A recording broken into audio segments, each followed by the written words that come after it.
What does it mean to be a vulnerable Christian man? Walking through life weak and powerless is not what Jesus had in mind for us. It's time to fight. It's time to get comfortable being uncomfortable. We are Obi, Sean, Brandon, and Shane, and this is Hello The and welcome back to The Uncomfortable Uncomfortable Truth. We have some special guests this morning. I'm going to call you guys young bucks because we're all a lot older than y'all are. So I see no gray hair. yeah, so no, we're good. No gray hair. They dyed it before they came in. This is we got Mason over here on the left and Chase here, and we're just going to kind of walk through their stories, guys. If you'll just introduce yourself and tell us a little bit about yourself, and then we'll get into what your life is about. How about that? Yes, sir. And so my name is Chase Robinson, born and raised in Longview. Graduated high school from White Oak in 2014. And then from there, I followed Mason into the Marine Corps as a signals analyst. And then Mason was a machine gunner, so we kind of parted ways for a while. But now we're back in school at Texas A&M together. Let's dive into that. You said a singles analyst? Signals analyst. Signals analyst. Yes, so sir. what does that do? It's basically where you just look at a computer screen, greens and reds, ones and zeros. Okay. I looked at foreign satellites, working at the National Security Agency. Okay. All right, cool. We'll talk more about that. Go ahead, Mason. Yep. So basically, same story. I moved around as a kid a little bit, but then ended up at White Oak finally, and made a great group of friends, great church community, and then didn't want to go to college, so I had a couple guys at a fight club that I went to. They were Marines. I started talking to them. They were telling me their stories and all this, and I'm like, yeah, this is for me for sure. Went in 2014, then went infantry, machine gunner, did a couple deployments, went to some countries and stuff, and then ended up at A&M. Awesome. So machine gunner. Yeah. You get to fly in a helicopter and do that at all? Yes. Okay. Wow. Okay. All right. We need to put you in like South or West Texas and with a machine gun and some pigs. Hogs. Yeah. Yes, absolutely. Please. Ready. If you have I've a never contact- done it. I've never done it, but it looks awesome. Did you notice how nonchalantly he's just like, went to a few countries? I did. I was debating on the machine. There's so much content there that didn't know which way to go. Which countries have you been to? So based out of Japan, that's where we go. The Marines go there, and then we go different places. So then I went to Australia, Guam, Korea, and then South Korea. I only went to North Korea for like 1 second. You get to cross for a little bit. Yeah. Nobody really wants to go there, do they? Exactly. Yeah. No. And then got to go to Switzerland for a year, guard the embassy. And then I went to Lahore, Pakistan for about 16 months. And then went to Nuevo Laredo, Mexico for about 14 months. Okay. Wow. What was So- your favorite deployment out of those? Well, Switzerland Okay. I was probably I took was- the cake. yeah. That's But- awesome. sweet. Why?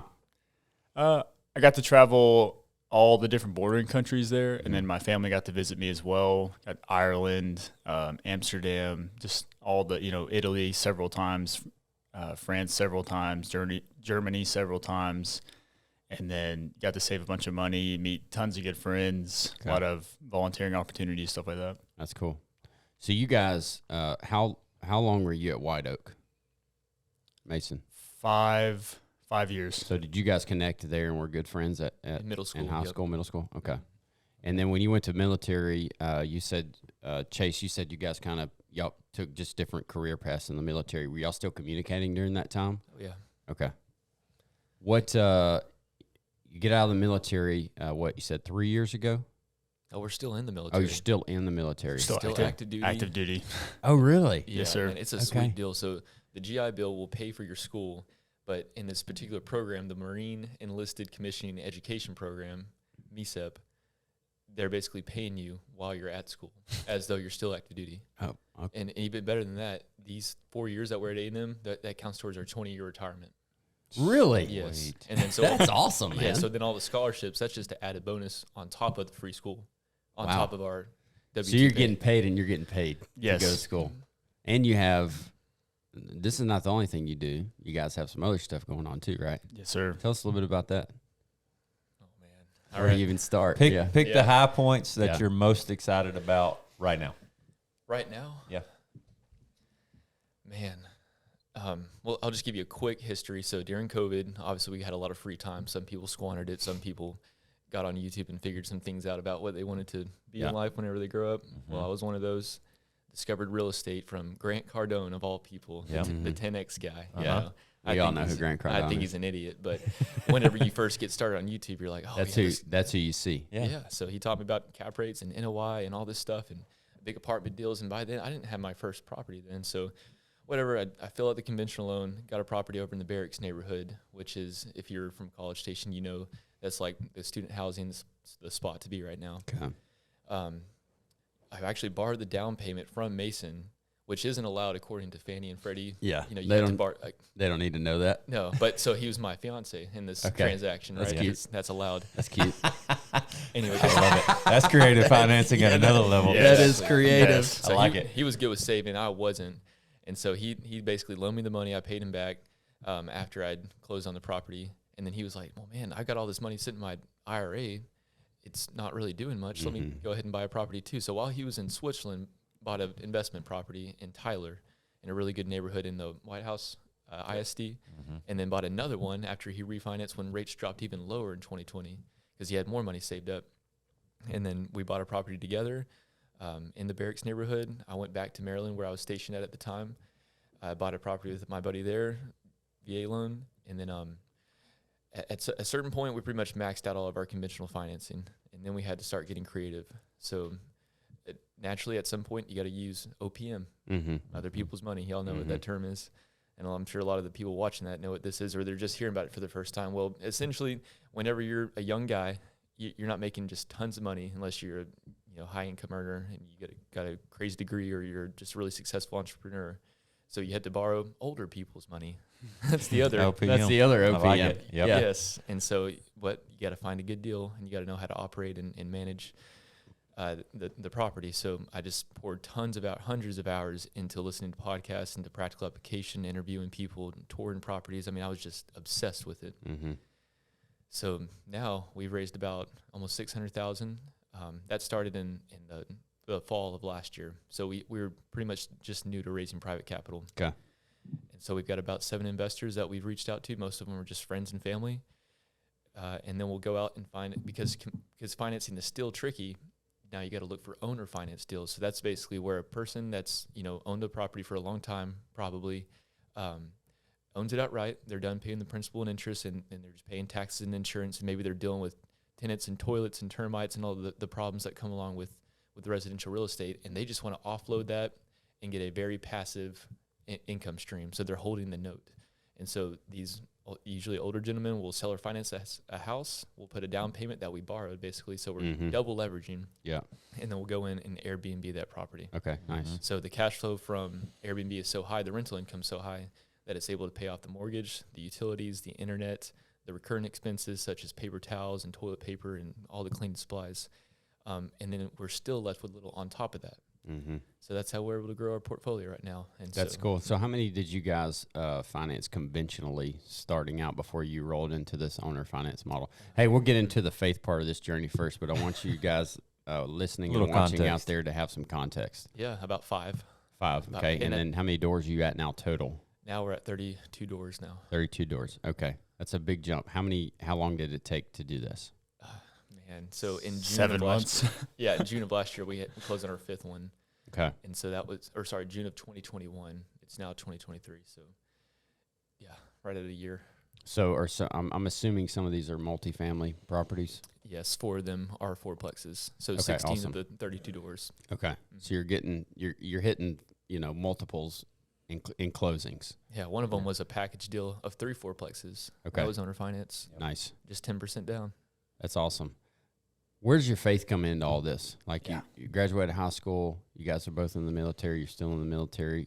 Are y'all planning on retiring from the military? Yes, sir. I mean, you're kind So of. how many years do you have in the military already? About Good. 9. Yeah, almost halfway. Are y'all going to retire at 20 or are you going to keep going? Retire at 20. Okay. Yeah, gotta get the heck out. I saw Mason. you kind of go. Yeah, see. it depends. Okay. Okay, so 11 years from now, how young will you be? 38. I mean, that's 39. a pretty. Yeah. Now, I don't say sweet gig without trying to comprehend what you've given up and committed. Oh, Yeah. man, it's I mean, like, I think that gets lost a lot of times when I we're think so, speaking too. to people. Thank who've y'all served for your our service. country. Yeah, we It's appreciate like, you guys. we don't. I have no clue. So although you got to see the world and do a lot of cool things and learn a lot, you've also committed to, if the poop hits the fan, Right. Yeah. I'm the one there. So Right. I'm glad that you guys have the opportunity to be rewarded properly, Mm-hmm. to be able to do that. So that's pretty cool. I think that's, I mean, just for our listeners out there, if that's something you're interested in, it's a pretty awesome career path to be able to. You guys have put in 9 years already. You School will paid for. School paid for. Getting paid for school. Mm-hmm. If you get some scholarships on top, having a VA loan is a massive benefit. Like, all these things are massive benefits. I don't think people really understand this. And I was talking to a buddy who's about to get out of the military in 3 months. And my neighbor, I think he's 22. I said, dude, you have to maximize this VA loan. Go get you a duplex or something and house Yes. or whatever, something. Just let me help you. I'll help you. And 38 years old, you're going to retire if you want to. And then you can continue to build your real estate portfolio. It seems like from the outside in, I know it probably doesn't feel this way. And the journey has been very difficult and tough, I'm sure. But from the outside looking in, it's like these two young guys got it all together. Tell me where you've struggled over the years of building this, and how the Lord has kind of walked you through and brought you through these things. Yeah. So the faith aspect, we don't build any wealth to increase our standard of living. It's all for outward service. Okay. So I don't know if you can see the Feeding logo. Father. Okay. Yeah. So this is we have two arms basically. You have the for-profit arm, which is Military Millionaire LLC. Okay. And then you have the nonprofit arm, which is Feeding Father. And it's a youth mentoring program for inner city kids in Bryan College Station. Okay. And basically it's all about this epidemic of fatherlessness where kids are growing up in single parent households. It wrecks a kid's future and their trajectory. Mm-hmm. The stats are just, they're insane. And we want to take kids under our wings with a 1-to-1 volunteer ratio and just teach them all the things that dads would normally teach their kids. Mm. So our faith has only grown so much through all of this. Like, our first $1 million deal with the 3 fourplexes, it was absolutely a God thing. Mm-hmm. Totally.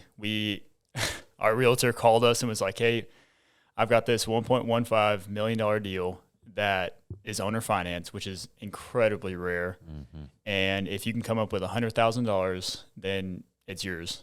And we're like, oh my gosh, how do we do this? And within an hour, we had the financing. And, you know, that's not us. There's no way. There's no way. And that was just a huge sign to us that, like, hey, we're on the right path. You know, how do we give back? And so the nonprofit is how we give back.